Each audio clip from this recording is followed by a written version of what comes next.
Blake, it's always a pleasure for me to be with the Cousins Brothers in your pursuit of the truth.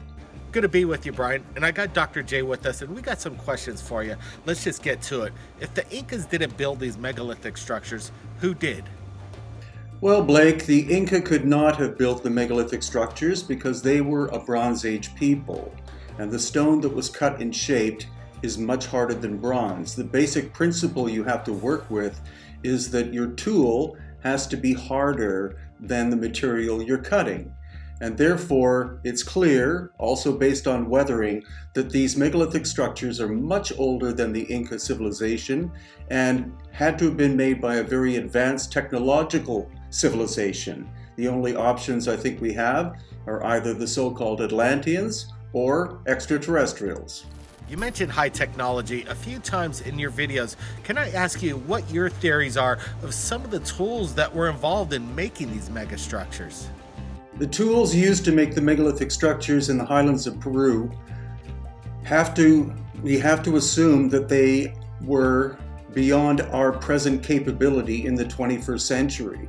And so in Egypt, for example, we see evidence of saw and drill technology, but in the highlands of Peru, it honestly appears as if this ancient civilization was able to change the molecular nature of the stone itself and turn it into almost like a marshmallow material temporarily.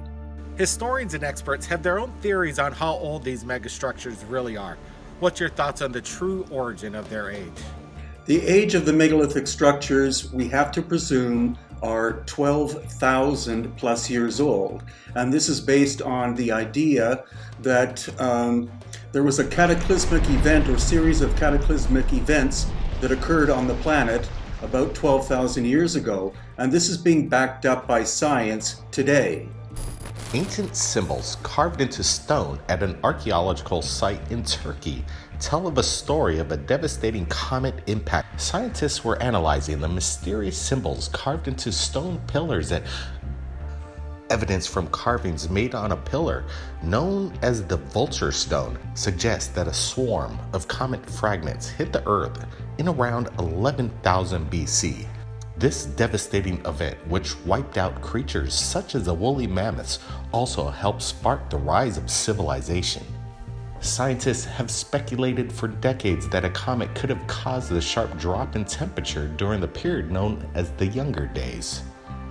By interpreting the animals as astronomical symbols and using computer software to match their position to the patterns of stars, research dated the event to about 10,950 BC. It probably resulted from a breakup of a giant comet in the solar system. What's the importance of Göbekli Tepe, found in Turkey, now that it's discovered happens to be over 20,000 years old? Göbekli Tepe appears to have been buried on purpose about 12,000 years ago, so its actual age is unknown, but obviously older than that. And what it makes it important is the fact that most civilizations are believed to be maximum 6,000 years old, such as in the Indus Valley. But now we have evidence of sophisticated cultural people existing at least 12,000 years ago. I want to get your true thoughts, Brian. What could have caused these catastrophic events in the past? Was it possibly Mother Nature, earthquakes, a meteorite, or was there some kind of weapon that was used that we don't know about? My theory about the cataclysm is again that it happened about 12,000 years ago. It could have lasted as much or as long as 300 years, and likely it was an emission of energy from galactic center that then crossed the galactic plane, entered our solar system, blew up one of the planets, which created the asteroid belt, then went through the sun and shot plasma from the sun straight at the Earth. This caused the immediate melting and ending of the last ice age very rapidly, in possibly weeks. The sea levels of the Earth rose by 300 plus feet, putting pressure on the crust of the Earth. This would have triggered earthquakes and other terrible events to happen on our planet, would have wiped out all of the megafauna of North America, wiped out most of humanity, and any advanced civilization also would have disappeared at this time, especially those that were close to the coast. This is where we come up with the concept of the ancient civilization of Atlantis being destroyed, according to Plato, about 12,000 years ago. What is the oldest megastructure or structures that you believe were not created by man, rather from some sort of ancient high technology? I think that the megalithic works that we see in the highlands of Peru, as well as Puma, and Tiwanaku in Bolivia, the Great Pyramid System in Egypt, Baalbek in Lebanon, Petra in Jordan, and other structures in Turkey, Greece, and Italy are all at least 12,000 years old. I can't say how old they are, but I can tell you all of them, I believe, based on geological weathering, the fact that high technology was used, that all of these structures, which we think of as simply being enigmatic, are a minimum of 12,000 years old. Lately, Brian, you've been using the drone and getting unprecedented shots of these megalithic structures. How has it helped you in recent discoveries? The use of drones, or quadcopters as I prefer to call them, give you an unprecedented view of the megalithic structures because you literally can see from a bird's eye's point of view.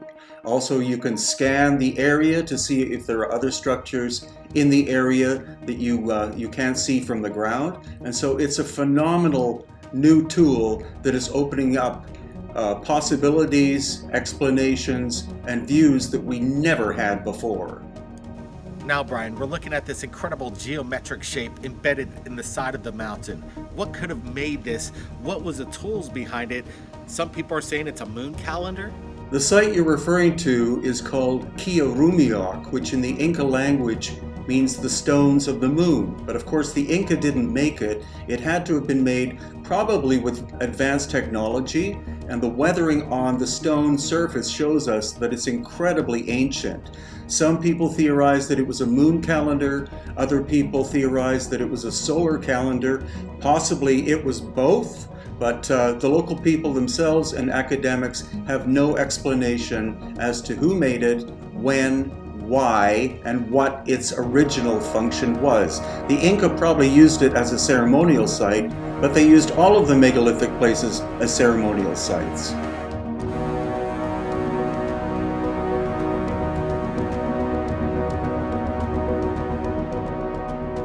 All right, Brian, what do you got to say to the people of Peru today in regards to your theories that the Incas, in fact, did not build these megalithic structures? It almost sounds like you want to rewrite the history books. Well, the great thing is that the people of Peru, especially the guides at Machu Picchu, actually come up to me more and more as time goes on because of my YouTube channel, and they tell me, your theories are fascinating. It appears that our history here is much older than what we were taught in school. And so the Peruvian people are warming up to the concept that civilization in this little country, which is incredibly rich culturally, dates back a minimum of 12,000 years and employed lost ancient high technology way, way in the distant past. Academics don't accept this, but the people are starting to understand, which is phenomenal. Tell me about your recent trip back to Puma and the H blocks and the anomalies in regards to your compass readings. Puma in Bolivia is becoming more and more interesting and enigmatic because there are two types of stone there. Red sandstone, which is neutral as regards magnetism, and then the gray andesite, which is magnetic. But the interesting thing is the magnetism of the H blocks, for example, which are made of the gray andesite, it's not an even magnetism difference that we find, but it depends on the surface that you're scanning. So what Dr. Ken is showing you now is the natural magnetism of the area. And then when he comes close to the stone, again, about a 180-degree change. And here are some of the magnetic anomalies that we are studying. This is in the center of one of the H blocks.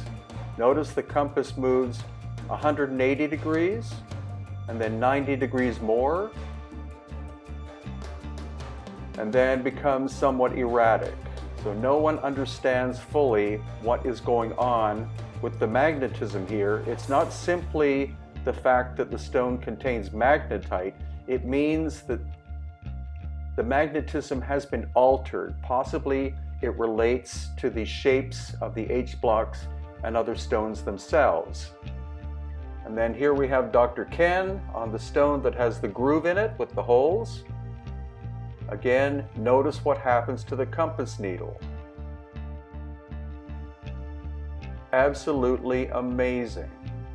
So that's my present study, is to try to correlate the relationship between the shaping of the stone, magnetism, and the incredible flat surfaces that we encounter at Puma, which again, most academics believe were made by the Tiwanaku civilization 2,000 to 1,000 years ago. But it's clear whoever created Puma had very advanced, lost, ancient, high technology.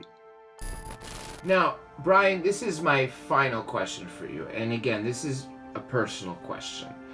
In your own gut, what is your belief of how these ancient structures were created? Do you think that we as humanity created them, or do you think that they were created by extraterrestrials or non-terrestrial beings that did not originate from this earth? Again, the fact that many of the megalithic structures, if not all of them, in the highlands of Peru and Bolivia were made using very advanced technology, in some cases technology we don't have in the 21st century, tells me quite strongly that, again, there was possibly a very advanced human civilization that did it, or it was extraterrestrial in nature. Now, I'm beginning to think less and less that it was done by an advanced human civilization, because we would have to see cultural development. We don't see that. So either the human civilization was destroyed by ancient cataclysmic events 12,000 years ago, or that extraterrestrials were here at that time and they constructed these megalithic structures in Peru, Bolivia, and other parts of the world. Brian, it's been an incredible adventure with you. Thanks for joining us right here at Third Phase Moon. You keep in touch and let us know if you find any more discoveries in the areas that you visit, man. It's always a pleasure for me to work with the Cousins brothers, and I'd love to get back in contact with you to discuss my recent findings on Easter Island, evidence of lost ancient high technology, as well as future discoveries in February in Mexico and April in Egypt, Lebanon, and Jordan, and beyond. Aloha to you and all of your audience from me here in Paracas, Peru. And also, thank you, Dr. J, for joining us right here. Blake, it's always a pleasure to be on, and thanks again. Everybody from around the world who just watched this, appreciate your support right here at Third Phase Moon. Keep your eyes on the skies. We're not alone. We'll see you again next time. The best way to observe the island, of course, is by a quadcopter. And in this case, it's little Horace, my smallest of 3 quadcopters, very transportable and collapsible. And this gives you a sense of the landscape around Moon Island. You see ancient agricultural terraces of the Inca time period. And the island of the moon was specifically a place for the chosen women of the Inca. They were the highest level of femininity in the Inca civilization, and this was their refuge, or I guess almost the equivalent of a nunnery or convent, but in the Inca concept, women had as high a place in the civilization as men.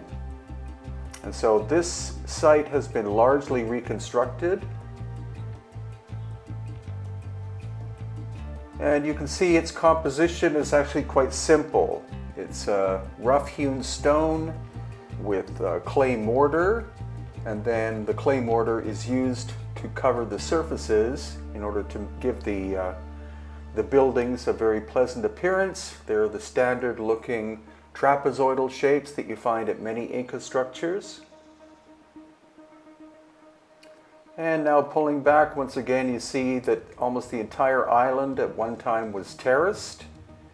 And I don't know how many of these chosen women lived here, probably several hundred.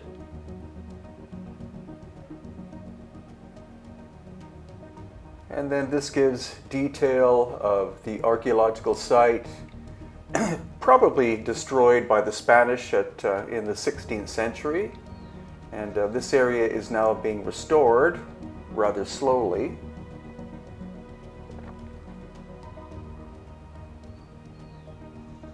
And then this gives you a view of the quadcopter going out to have a look at Lake Titicaca. If you look very carefully, you can see the Andes in the background on the left-hand side. Others are covered in cloud because it's snowing at this point. And here again we see the very, again, quite simple construction of the Inca complex. And not that many tourists visit the island of the moon as compared to the island of the sun, but it's well worth it if you are in the area of Lake Titicaca. And as a little bonus, here we are at the island of the sun, which is much, much larger and quite close by. And this is a view of one of the Inca sun temples. Again, not a sophisticated structure. It would still be quite complex in terms of the number of people required to build it. But remember that all of the complex polygonal work that you see in the city of Cusco is pre-Inca. This is what an actual Inca structure looks like. And finally, I'll soon be making a video about this site near Lake Titicaca called Kenawani. It's unknown what civilization or culture created it. You've been taking us all around the world. From Peru, now we're in Egypt, and we're going to be case filing the Sphinx here. And the Sphinx has many mysteries. People wonder if they're basically chambers within the Sphinx itself or possibly underneath it. If you had an excavation license and you were greenlit, ready to go, where would you start and why in relation to the Sphinx? I would explore the area in front of the paws of the Great Sphinx. Yeah, we see that you were explaining in the video that there is some kind of boardwalk, possibly to mask what's really underneath there. What's your thoughts? Yeah, that's what's really interesting, and that's the information you get when you're actually in Egypt. What I found out is that Dr. Robert Schoch, who was the geologist able to date the Sphinx at being at least 12,000 years old, they did ground penetrating radar, and they found at least one chamber existed underneath the front paws of the Sphinx. So when he left, Zahi Hawass and the Egyptologists decided to start doing excavations very late at night, and they supposedly were able to find and excavate this chamber. And that's why the boardwalk has been put over top of it to hide the fact that they've already done the excavation. So you're saying that history has been written. They're not letting us know exactly what's going on. Was this the present day government? This was during the time of Mubarak, so probably the 1990s, when there was extreme cover-up going on in Egypt. But again, it's from local knowledge that you learn certain things like the boardwalk you're standing on was put in place to hide a secret excavation in search of the Hall of Records. Tell us a little bit more about the Hall of Records. Okay, the Hall of Records, I believe, was first described by Edgar Cayce, who was a clairvoyant, very famous American. And he stated that there was a Hall of Records underneath the front paws of the Sphinx that contained ancient information, possibly carved on gold or other metallic tablets, talking about the true history of humanity. So you're saying somebody has possession of these incredible artifacts, information?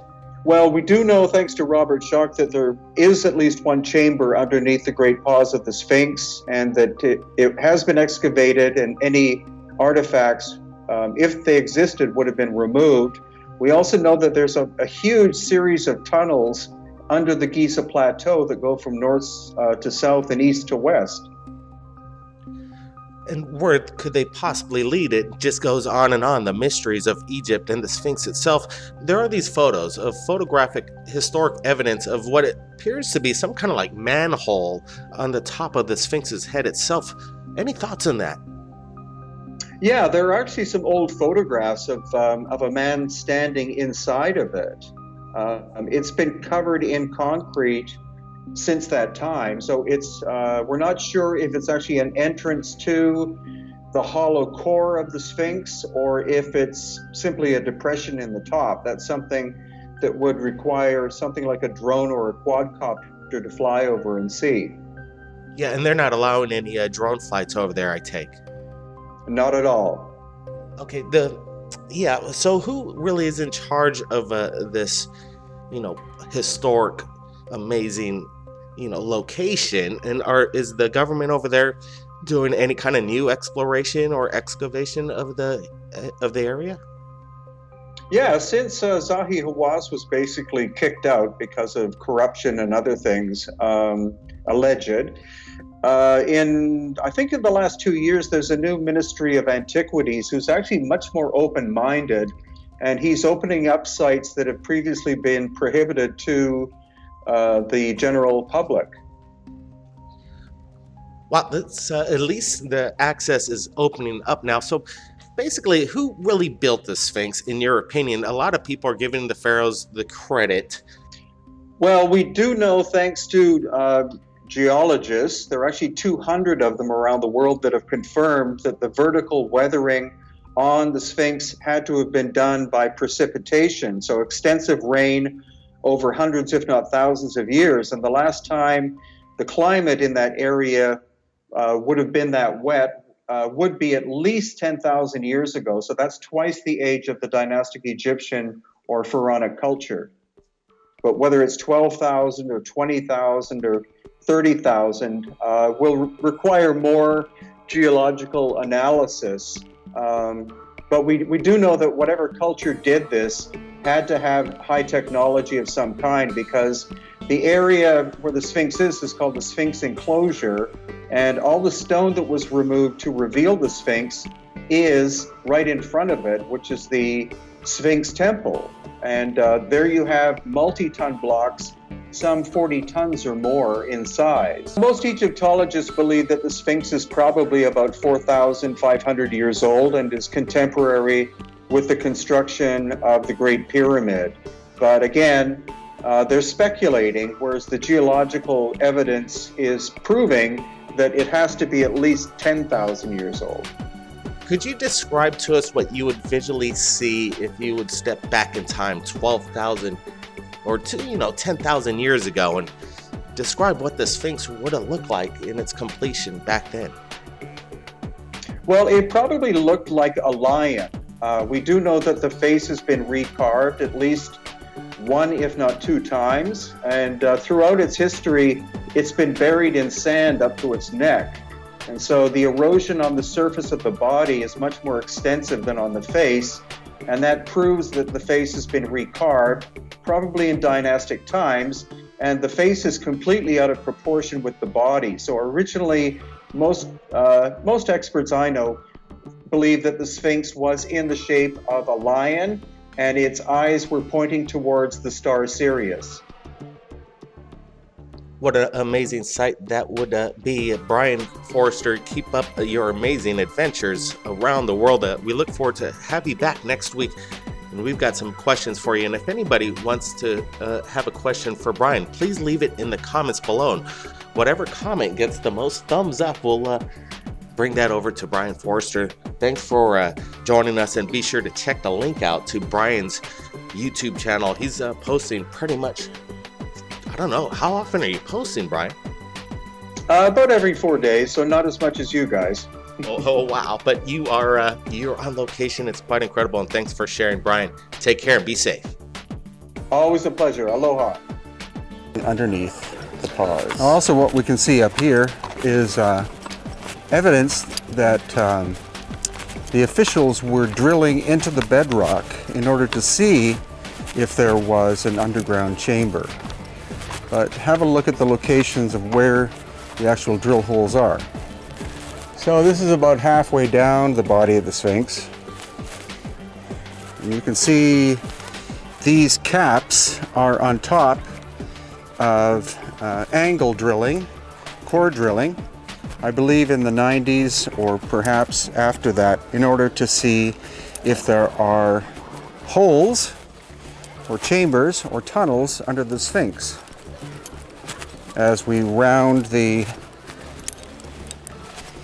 basically the elbow, and here we have another one.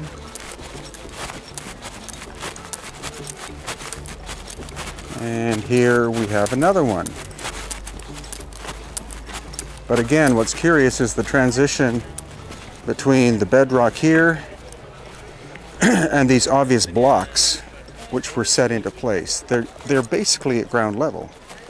So do they represent a cover over top of the chamber? And is the front access to the Sphinx, in fact, right in this area here, covered by the boardwalk? Because again, when we go to this side, the bedrock is there, the slabs are here, continuing all the way to the end of the other paw, where again we have the bedrock. So if you're interested in joining us in Peru and Bolivia, we have 3 tours for you in 2019.